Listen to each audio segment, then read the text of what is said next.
If you have any questions, feel free to put them in the chat or the Q&A box. I will be your presenter today, so bear with me on monitoring both of those, but we'll make sure to get to all your questions, and feel free to ask all the questions that you have. And as always, at the very end of the presentation, I will unmute everybody, and so you will be able to ask questions freely if that's how you would prefer to ask your questions. I wanted to start off with thanking everybody for joining. This project is funded by the Southern Risk Management Center, specifically an Extension Risk Management Educational Grant, which provides the resources and training to assist farmers and ranchers in navigating uncertainties of agricultural production. This includes understanding and mitigating risk related to production, market fluctuations, financial stability, legal issues, and human factors. We are the Native Agricultural Financial Services. The Native Agricultural Financial Services is a other financial institution, and today I will be presenting to you Farm to Fork Food Safety Essentials, what producers need to know when it comes to farming and produce safety. So the Native Agricultural Financial Services is the first ever other financial institution within the farm credit systems. This is really important because the Native Agricultural Financial Services, or NAFS, is expanding access to more lending opportunities to the Native American producers. NAFS is helping overcome barriers that have historically limited Native farmers and ranchers from accessing capital.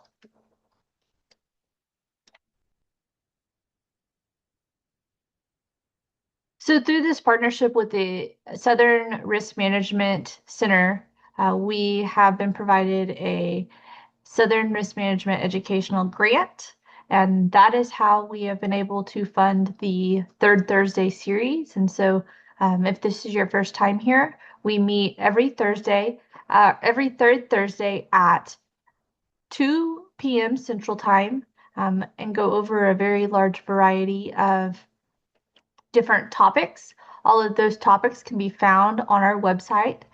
And I'll go through what the next month's topic is at the end of the presentation as well.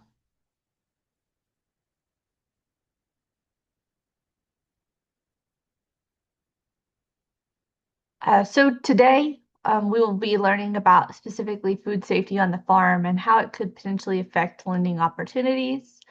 We talked a little bit about NAFS, and it was established in 2023.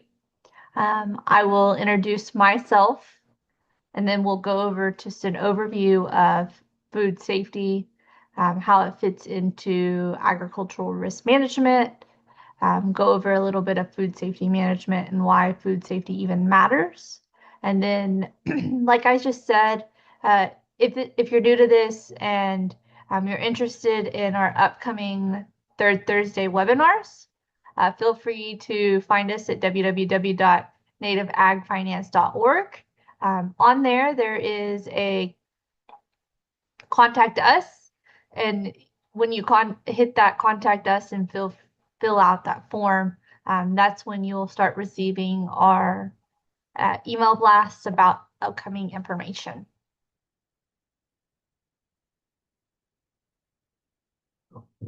We're doing a really good job on providing information that is easily accessible to anyone and everyone, so that once we have educated one person, we hope that they can then continue on a little bit of that education or continue sharing our resources.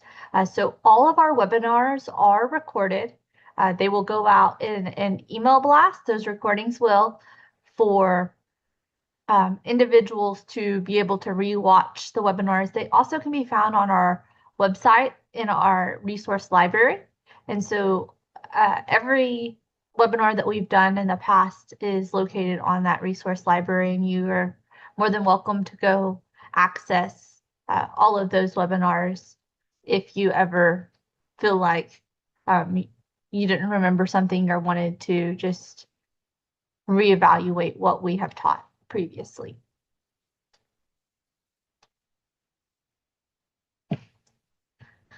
So my name is Ms. Harley Moore Wilson. I just finished my PhD in food safety. I had a doctorate degree looking at food science, specializing in food safety, really focusing in on indigenous bison production from field to harvest. So looking at tribally owned meat processing facilities and how we can decrease risks with those tribally owned meat processing facilities and be able to continue building those avenues of economic development for tribal nations across the entire U.S. So I really focused in on those bison-related initiatives to help honor my heritage. I am an Osage Nation tribal member, but I also wanted to help continue the preservation of traditional food systems. I graduated with my bachelor's from Oklahoma State University in Biosystems and Agricultural Engineering in May of 2020. And then from there, I went and got a master's in business administration from Oklahoma Baptist University in 2022. And then I just finished that doctoral degree in May of 2026. I have been working full time since I graduated my bachelor's degree.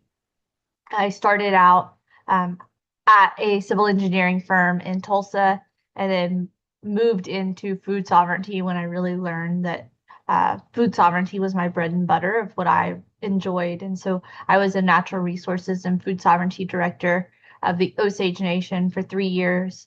And then since then, I have started my own consulting firm and work with Native nonprofits such as the Native Agricultural Financial Services, educating on agricultural risk management, food systems, and food sovereignty. So that's just a little bit about me. And in the last year, I did receive Oklahoma's 30 under 30 in agriculture. So that was a really big blessing. So now we're going to get into the nitty gritty of this presentation. And so what is a risk? A risk, there's a few easy grasps of definitions of risks are the possibility of loss or the possibility that things do not work out as planned, or even simpler, we're thinking about uncertainty. So when we're thinking about uncertainty, we know that there's going to be an uncertainty of the weather. I live here in Oklahoma. The weatherman may say it's going to rain. It might not rain if there's a 55, 60% chance, but if there's a 10% chance of rain, we just have learned that more than likely it's probably going to hit us and we're going to have rain that day. And so that uncertainty when it comes to weather really could affect your wheat harvest. It also could affect, if you don't receive rain, the ponds filling up or having a water source for some of your cattle or maybe your sheep and goats even. And so thinking about weather-related risks is a type of risk. There's also going to be financial risks. We have webinars over financial risks. We have one coming up in November and December, talking about taxes, record keeping, and even business entities and thinking about financial risks and those aspects. There are human risks. Human risks include a lot of family members because most of us have small farms or ranches. So I know me personally, I don't have the extra funds to hire another full-time employee. So then that leaves me and my family to continue working on our farm. And working with family might not always be the easiest task. And so those human risks are a really big risk. But what I'm going to hone in today is on production risk. So in the 2017 census, there were almost, or there were over 58,000 native producers identified. But in the 2022 census, that number has since decreased to just a little over 56,000. It's almost a 4% decrease in native producers, which is really interesting because our native population continues to increase on average 4% per year. And so even though our numbers are growing, our agricultural producers are decreasing. And so thinking about that, we just really need to think about the different types of risks and how we can manage some of those risks to be able to keep our producers alive, because the producers are what feeds America. So what is production risk? I've talked a little bit about human risk, financial risks, overall risk. But production risk is any crop or livestock production related activity or event that is uncertain. A variability in production caused by weather, disease, pest, generic variation, machinery failure, timing, and the list could go on and on and on. But realistically, thinking about it, agricultural production can be broken down into climate risk, which is the occurrence of drought, excessive rainfall, temperatures, hailstorms, where I'm at, tornadoes. Where my best friend lives in Florida, it's hurricanes. So thinking about regionally, climate risk may differ, but it still can affect us all the same. We all have a very high risk of pests and diseases, risk even related to farm management.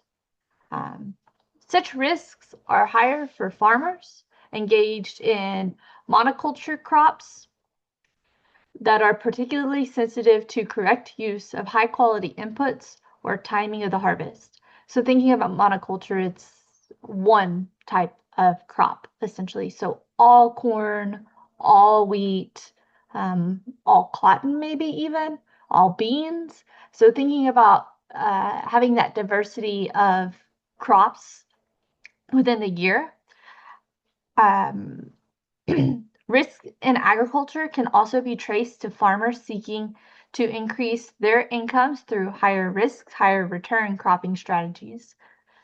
Today, we'll be looking directly at food safety and the relevance that food safety has to you and your farm or ranch.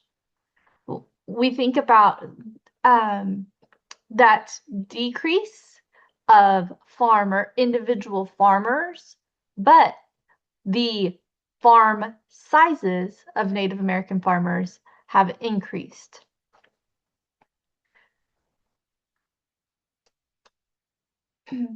So what is food safety? It's a scientific method or discipline describing handling, preparation, and storage of food in ways that prevent foodborne illness.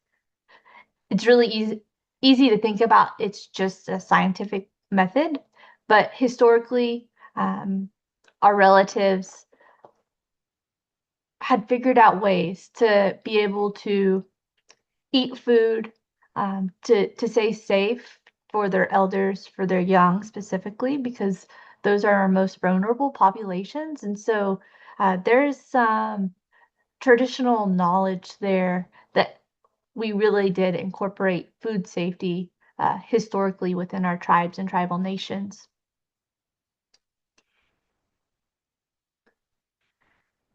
So why does food safety even matter? Food safety literally involves everyone in the food chain. And so thinking about it, all farms, regardless of size, location, or even the commodities grown, can reduce food safety risk. The Food Safety Modernization Act, also known as FSMA, was signed into law January of 2011 by President Obama. There are 7 primary rules included within the FSMA. The first is the produce safety rule. Second is the preventative controls for human food. Third, preventative controls for animal food. Fourth, foreign supplier verification programs. Fifth, the accreditation of third-party auditors. Sixth, the sanitation, transportation of human and animal food. And then finally, the prevention of international contamination or adulteration. So we've been practicing food safety as an indigenous people for thousands of years. Tribal growers started moving away from traditional management practices and towards westernization practices. With the change in practices have brought some new challenges, such as understanding the risks of utilizing farm equipment, utilizing fertilizers and nutrients that could be helping one specific crop or rangeland, but then might be hurting our relatives of our traditional plants and animals that live here, that ecosystem. So when you're adding things, you just have to be really careful on what those things could affect or how they affect down the chain. So, food safety. You can prevent and reduce risks on the farm.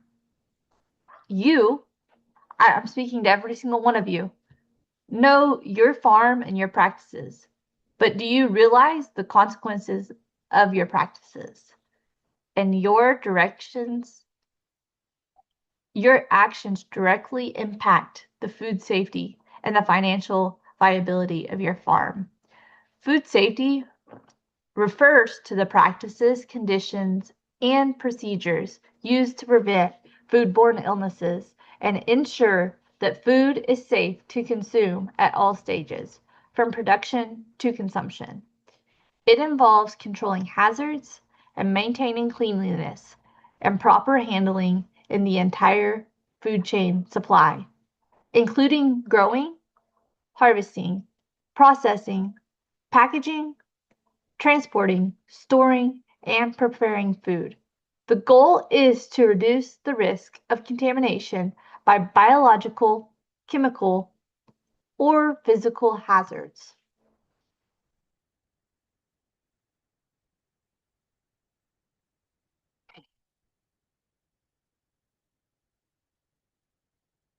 So here's kind of a really broad overview. I hope this, oh, here we go. So thinking about the biggest concern in food safety is fresh produce, harmful bacteria, viruses, and parasites that live on fresh produce. That produce doesn't necessarily have what we would consider as a kill steps, and that kill step could be cooking. It could be utilizing it not in its original form, so essentially a value-added product. So food safety practices can work with cultural and traditional farming practices. So we need to think about worker health and hygiene and training, soil amendments, wildlife, domesticated animals, and land use, agricultural water, post-harvest handling, and farm food safety plans.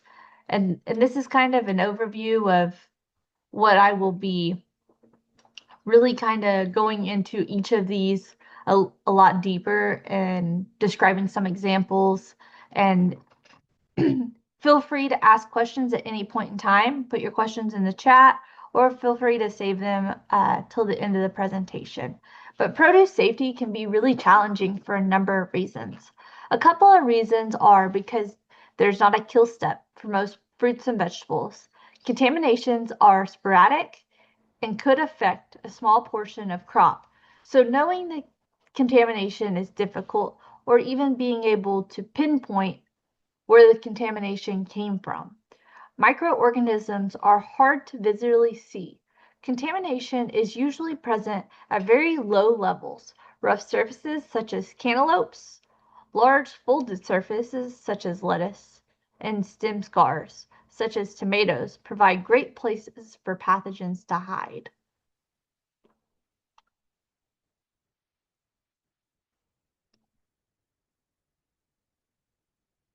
So contamination. On the farm, contamination can come from a number of sources. Think about the following items that I'm about to tell you. Do you have any of these items on your operation? Water, workers, soil, tools, or maybe even animals? Yeah, I know you do. I do too. And this is why every single producer needs to understand food safety risks and how to reduce them on your farm. Contamination can spread through workers, especially the improper health and hygiene practices, or maybe even illness or injury.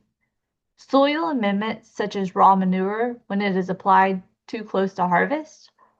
Runoff. So, what are your neighbors doing? Thinking about runoff. Wind spread. Animals, both domesticated and wild, can carry and transmit pathogens to produce. Water can carry and spread human pathogens and contaminate entire fields or large amounts of produce. Avoiding cross-contamination, raw and cooked foods must be stored and prepped separately to prevent harmful microorganisms from spreading from the raw food to the ready-to-eat items.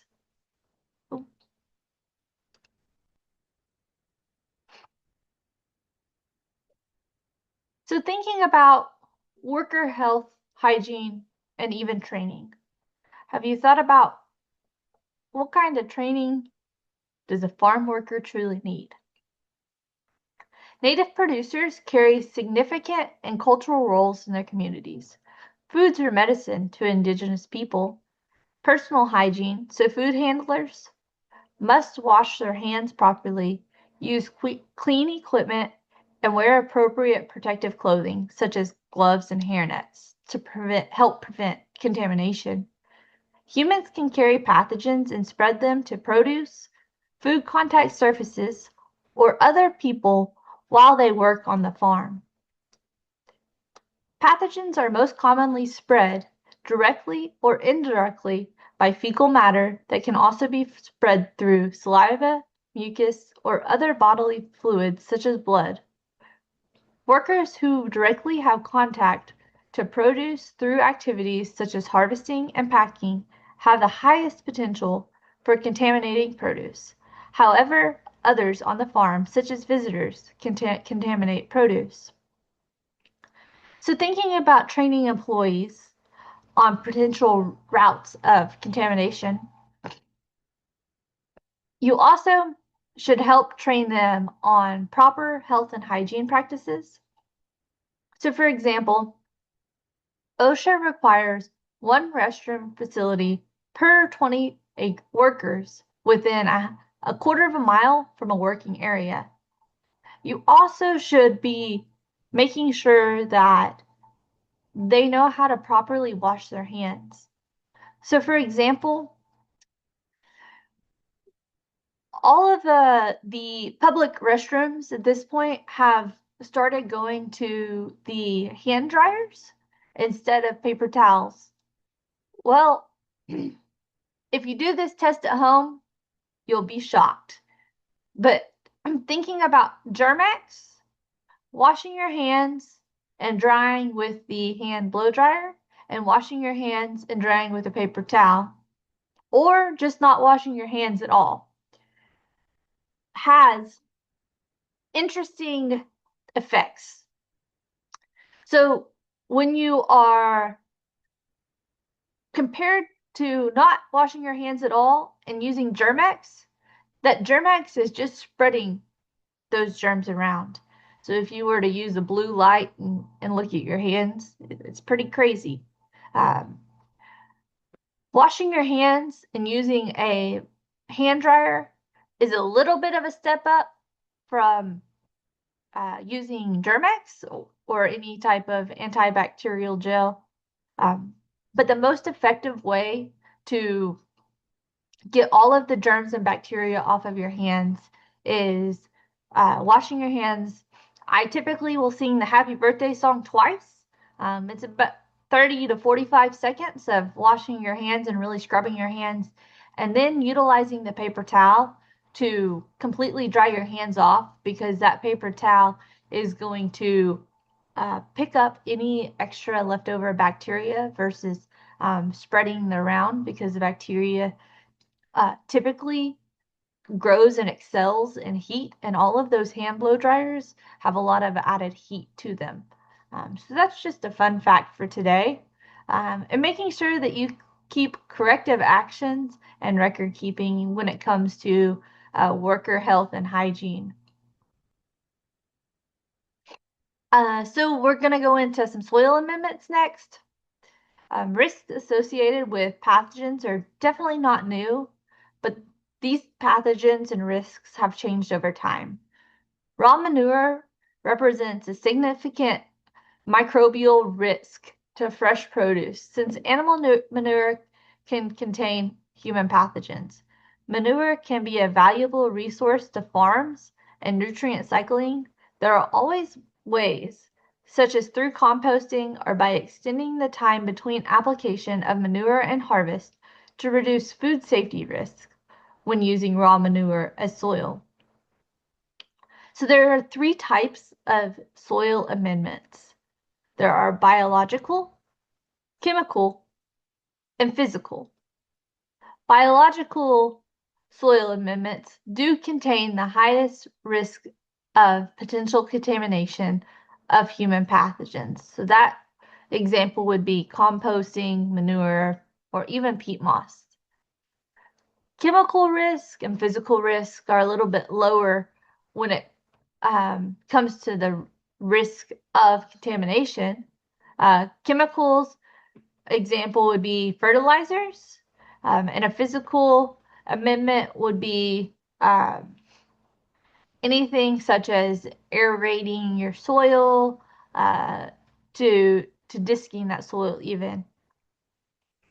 So there are some regulations that state that raw manure must be composted unless that raw manure is incorporated into the soil at least 120 days before harvest of the product with direct contact to the soil, or it must be incorporated into the soil at least 90 days before harvest of the product that does not have direct contact with the soil.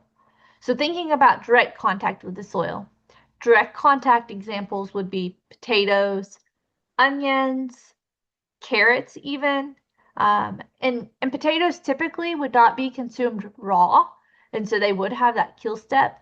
But I do know plenty of people that consume potatoes raw without cooking them, and so thinking about that, those would be just some examples of produce that comes in direct contact with the soil. Produce that does not have direct contact with the soil could be cucumbers, tomatoes, even some of your berries, and all of those would typically hit number 2. So if you were adding raw manure to your soil, it would need to be at least 90 days before harvest of that product.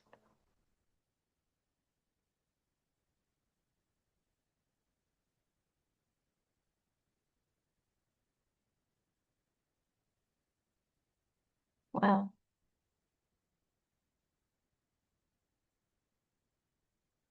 sorry guys, my computer was doing some weird things. So thinking about wildlife and domesticated animals, animals carry and spread human pathogens and are very difficult to control. And so thinking about they're difficult to control and utilizing deterrents. A lot of farmers and ranchers have pets, such as this really beautiful Aussie, and I've got 2 of them myself. But knowing that my Aussie will probably go run through the pasture where the cows have defecated and the horses have defecated, and then not care where they're running and jumping or chasing their ball. That really would be a very easy way to spread human pathogens if my Aussies were to run through my garden. But also, you can kind of keep that in control because you don't throw the ball or you make sure the dogs are put up before you're watering or harvesting in your gardens. But what about ducks or wild hogs or deer? Those are a little bit harder to deter. And so thinking about deterrence, deer, you pretty much have to have a extremely tall fence, and still that's really costly and doesn't work all the time. Uh, Ducks or geese or any birds, um, I see a lot of people put up like the blow up car salesman dude that he just kind of floats in the air, and that does a pretty good job of deterrence. And wild hogs, they just will destroy anything and everything. I've known for a group of wild hogs to destroy a whole entire watermelon field overnight. Um, I see that a lot of people will plant excess for the deer to eat around the edges, and then their good crop is going to be in the middle. For hogs, when you see any sign of wild hogs, I would say definitely call um, your game wardens and to be able to come in to trap those animals because uh, physical barriers typically will not keep a wild hog out of somewhere that they want. So we got to make sure to consider like some co-management strategies for both food and conservation. We don't want to block deer from their typical migratory patterns. Neither do we want to hurt any of the birds that are migrating through at the time, but we also don't want them using the bathroom. So, thinking about tribes will often have really unique relationships with animals, and understanding the cultural significance can help relay how animals present food safety hazards. Both domesticated animals and wild animals can carry pathogens in their feces and spread through contamination by tracking feces through the fields as they move.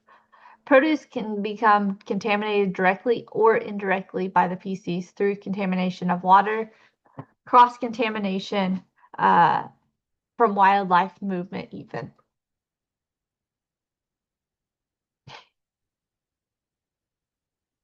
So, thinking about some agricultural water is water. Um, Most tribes have treaties that refer to water rights, so we want to keep the water safe, not only for food practices, but even cultural practices. We need our ag water to be saved.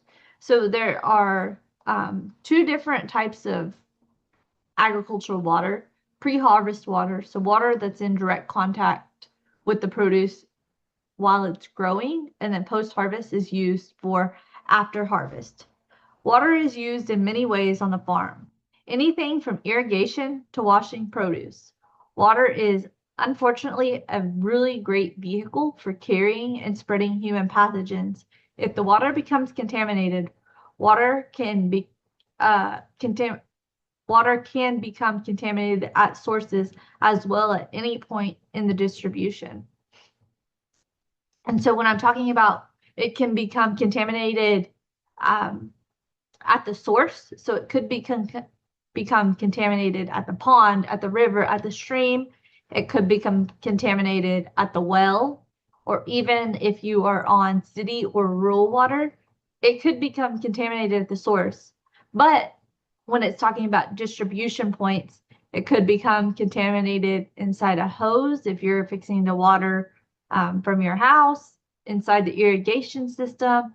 There are so many points, it's really hard to pinpoint when water becomes contaminated.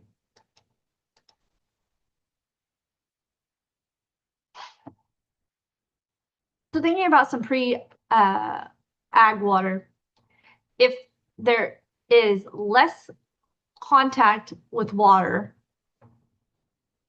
on the produce itself, that equals a lower risk.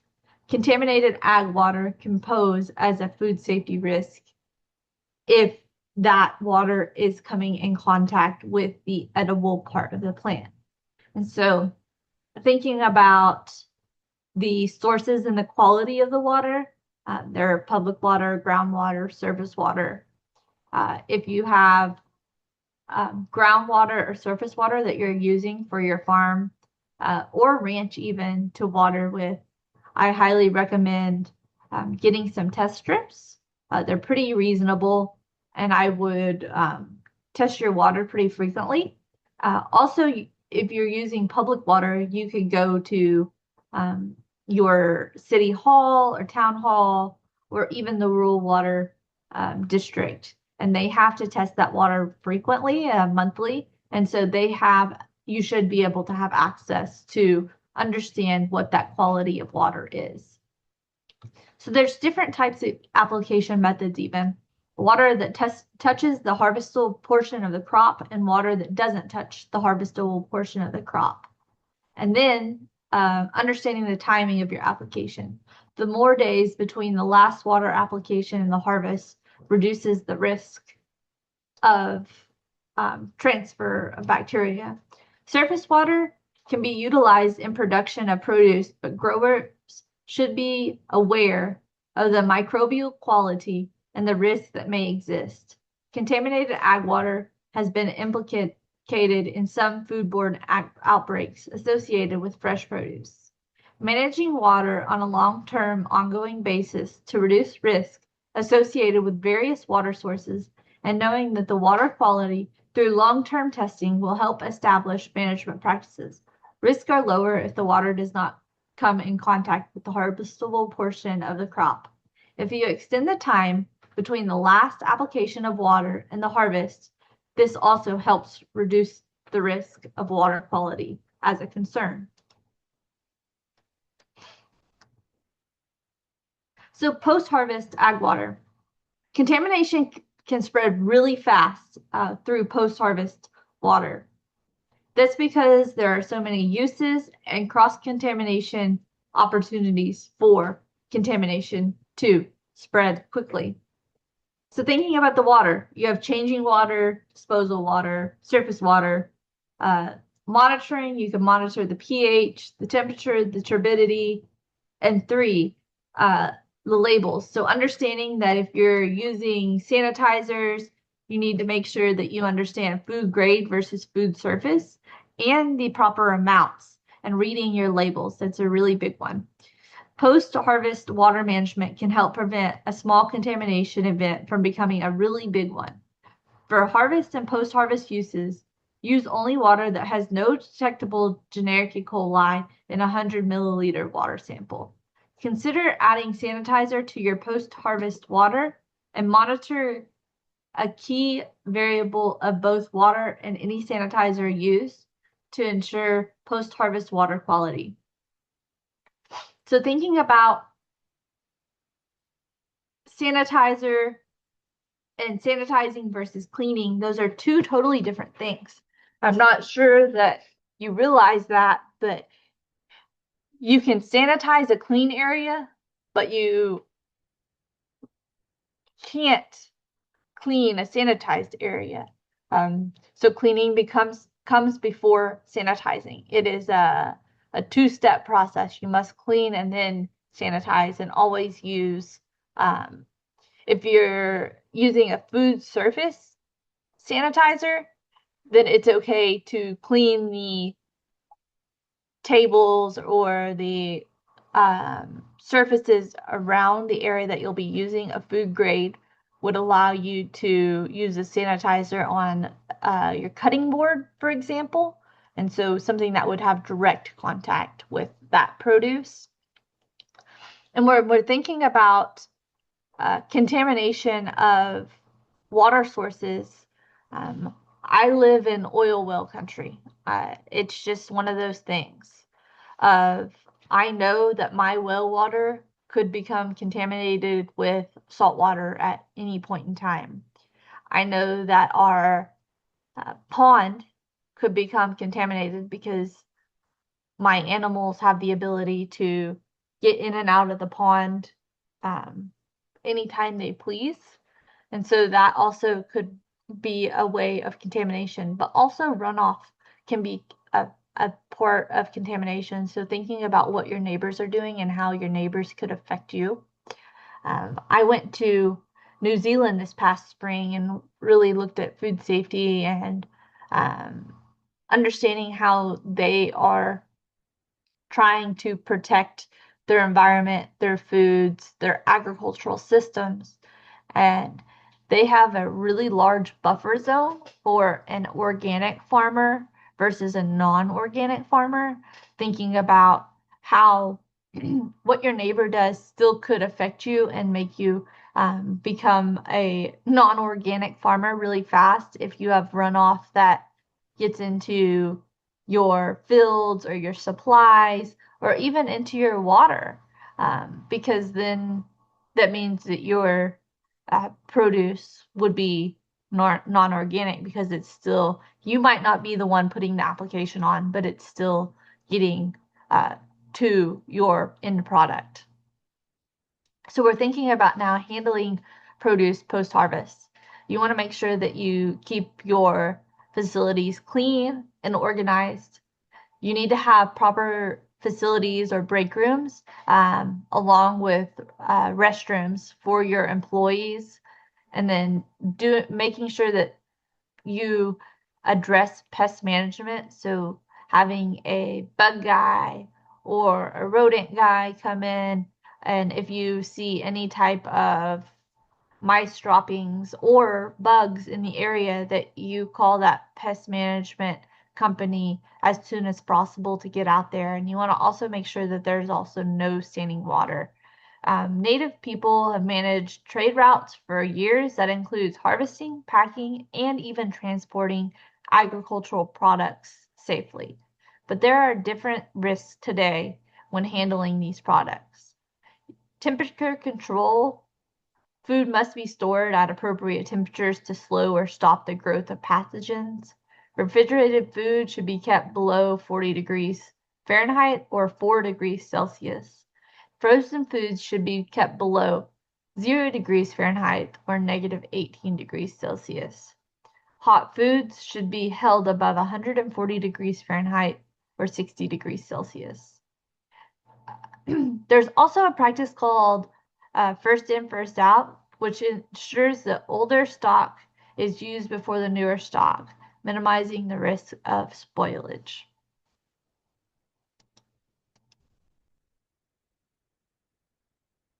Thinking about farming risk management, growers really need to know what risks exist on their farms before they begin produce safety. Many farms have really limited resources, so identifying the biggest risk and work to minimize those resources risk first. Most farms are already implementing practices to reduce produce safety risk. So understanding the risk, you got to understand your location, you got to understand what type of fecal contamination you potentially could have from any animals, both domestic and wildlife. Understanding the risk to your water, understanding your worker training and hygiene. You need to understand what practices are being utilized or maybe what practices others are utilizing, and understanding flooding situations. And then you want to implement those practices to help prevent contamination and modification of current practices.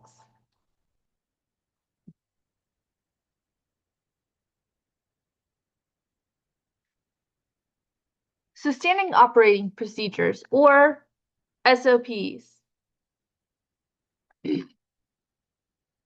can help growers implement gaps and ensure that practices are done properly. Think of an SOP as a recipe card. It provides a step-by-step instruction on how to complete a task that needs to be done for produce safety. It also includes where the supplies are located to complete the task and how often that task should be done. Practice writing SOPs is a great learning exercise. It helps refine the instructions to get the job done properly. Within an SOP, you want to have accurate labeling. So food products must have clear and accurate labeling, including ingredients, expiration dates, and potential allergens. Undeclared allergens can pose serious health risks to people with allergies. An expiration date. Products must be labeled with an accurate use by and sell by dates to avoid the consumption of expired, potentially hazardous food. You want to make sure that these SOPs are really clear and concise because it is the guide to outline what needs to be done and how to perform that task.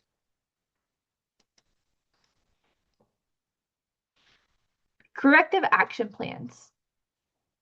These plans should be directed toward fixing the problem and helping identify the underlying issue to reduce the likelihood that the problem will occur again. Corrective actions can be established in advance for problems that are reasonably likely to happen, such as too little sanitizer added to wash water. Some events can't be predicted, so corrective actions may need to be developed after the problem has been identified. Monitoring will help when a corrective action is needed. As a grower, you can also have a plan for responding when unexpected events happen. Food recalls are an essential part of food safety. When a product is found to be potentially harmful, swift action is taken to remove the product from the market to prevent harm to consumers. We will be discussing different regional breakouts, thinking about the different regions have different issues. So on the West Coast, they're more likely to have a berry or watermelon issue. In the plains, we have a lot of corn and wheat and cotton. And so wheat would be a potential. Corn typically is not eaten without a kill step, and cotton's not eaten, but wheat could be in flour that could potentially cause harm or hazards. And on the East Coast, specifically Florida area, they have a lot of citrus and nectarines down there, and so that could be some potential breakouts of outbreak in different regions across the United States. So at the beginning of this webinar, I talked about how we have a whole record keeping webinar. That webinar will be held in December of this year. But if you're really curious to do a deep dive in record keeping, we do have a recording of a previous record keeping webinar, and it's really, really good. But thinking about record keeping, it includes documentation from practices, monitoring, and corrective actions. Make record keeping easy and useful. There are lots of templates out there that you can tailor to your farm, and there is no need to even reinvent that wheel. This is an easy way to make sure that food safety practices are occurring. You want to keep the logs by or near where the task is being accomplished. If the records are kept in the office that is 5 minutes from the field or the packing area, it's less likely that the log will be filled out. Some things to have on your log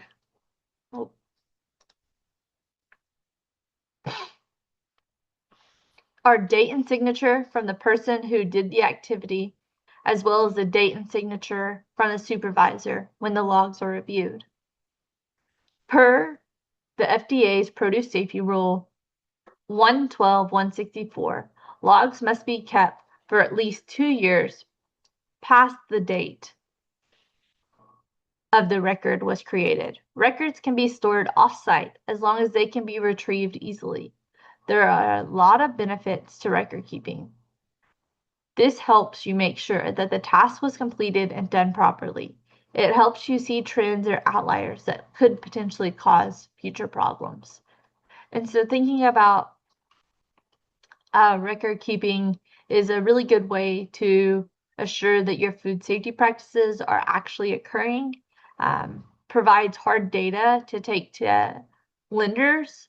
So if you are looking to get any type of loan, you could take in your data along with it helps to show the average on what the facilities have grown and how you are trying to decrease your risk, because a lender loves when the risks are minimal. So produce safety impacts every farm.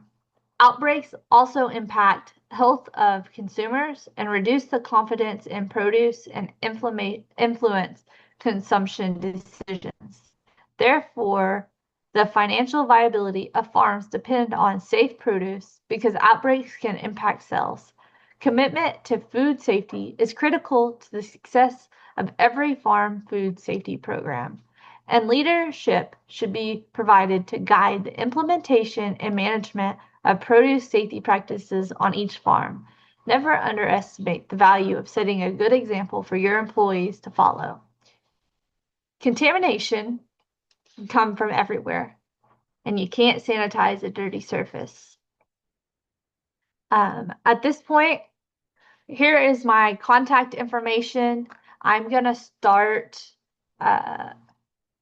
allowing anybody to talk, and feel free to ask questions. If you have any questions, I haven't seen any questions in the chat, but you could still put them in the chat as well.